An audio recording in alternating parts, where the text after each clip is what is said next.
Fala galera, bora entender melhor a teoria ácido e base de Bronsted-Lowry?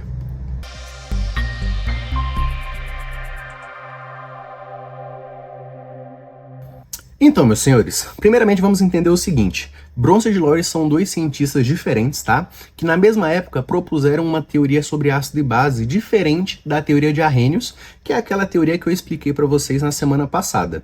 Essa teoria aqui, ela é um pouco mais avançada por dois motivos. Primeiro, agora você não precisa mais da água para sua substância ser um ácido ou ser uma base, tá? E outro ponto importante é que agora a sua espécie ela vai ser classificada a partir do meio com que ela está reagindo. Então eu posso ter uma espécie ácida e essa mesma espécie pode ser uma base dependendo da reação, tranquilo? Vamos avaliar agora qual que é a sua definição, qual a definição de Bronsted-Lowry para um ácido e para uma base. Ácido é toda espécie que doa H+. Podemos falar que ácido é aquela espécie que desprotona, tá? O H+ a gente chama de protonação ou desprotonação, beleza? Já a sua base vai ser aquela espécie que recebe H+, então ela vai ser protonada, tranquilo? Percebam que eu tirei aqui agora da minha teoria a ideia da hidroxila, então eu não preciso mais ter uma hidroxila para ser uma base, de boa? Vamos olhar aqui para o lado direito para entender melhor como é que funciona essa teoria. Eu tenho aqui HCl reagindo com NH3. Sabemos que HCl é o ácido clorídrico. Então vamos colocar aqui. O HCl é o nosso, o HCl é o nosso ácido, beleza? Vou colocar aqui em vermelho, é o nosso ácido. E a nossa amônia, ela tem que ser uma base, porque o ácido reage com a base. Percebam que a amônia não tem hidroxila. Então, nessa teoria, ela pode ser básica, mas na teoria passada, você não tinha como definir ela como uma substância básica, tudo bem? Agora, por que eu sei que o ácido clorídrico é ácido? Porque quando você olha para o lado direito aqui da reação, deixa eu colocar uma setinha para vocês, ó. Aqui eu tenho...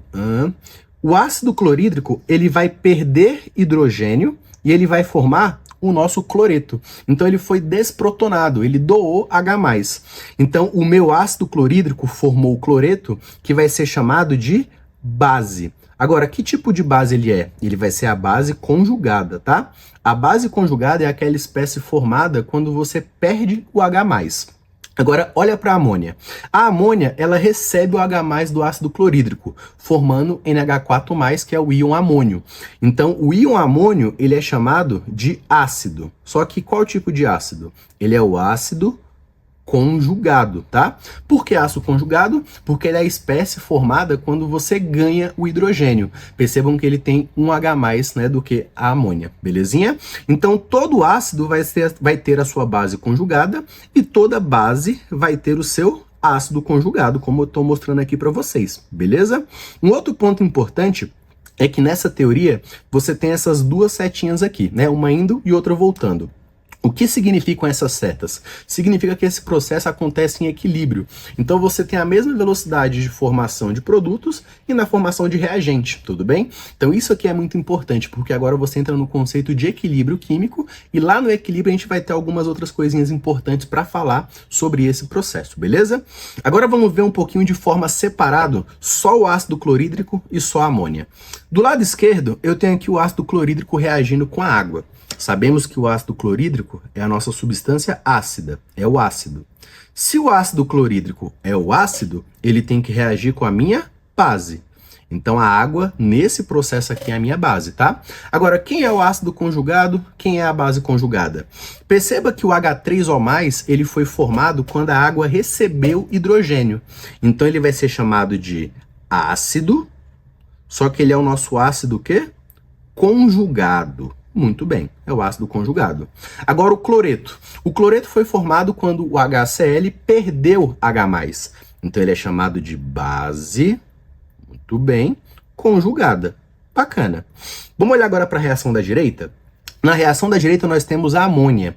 Sabemos que a amônia tem a capacidade de receber H+. Professor, por que a amônia recebe H+? Porque o nitrogênio, ele tem aqui, ó, um parzinho de elétron que a gente não representa, mas ele tem. E esse par de elétron consegue se ligar com o H+ que veio da água. Então, a amônia é a nossa base. Se a amônia é a base, agora a água tem que ser o quê? O ácido. Opa, professor, você tinha falado que a amônia era você tinha falado que a água era base. Correto. Na reação da esquerda, ela é básica. Agora, na direita, ela reage como um ácido. Então, a água ela tem caráter anfótero. Então, ela vai ser ácido ou base, dependendo do meio onde ela está reagindo, tudo bem? A amônia formou o amônio quando ganhou H+. Então, o nosso amônio é o nosso ácido, vamos botar aqui, conjugado. Muito bem. A hidroxila foi formada quando a água perdeu H+. Então, a hidroxila é a base conjugada, beleza? Esse conceito de base conjugada, ele vai ser muito importante na química orgânica para você entender a força de acidez de determinados ácidos carboxílicos. E você pode aumentar isso daqui até mesmo para a química inorgânica, porque você aprendeu lá no seu ensino médio que existem 3 hidrácidos fortes. Você tem aqui, ó, ácido iodídrico, correto? Você tem ácido bromídrico e você tem ácido clorídrico. Aí o seu professor falou que o ácido iodídrico era o mais forte entre os 3. Aí ele falou assim, ó, ele é o mais forte entre os 3 e pronto, acabou. Mas agora você consegue entender melhor o porquê dele ser mais forte. Existe uma teoria que diz o seguinte: quanto mais estável for a minha base conjugada, mais forte será o meu ácido. Então aqui, ó, esses 3 ácidos liberam H+, correto? Os 3 desprotonam. O primeiro forma iodeto, que é o iodo de carga negativa. O segundo vai formar o nosso brometo, que é o bromo de carga negativa. E o terceiro forma o cloreto, né, o cloro de carga negativa.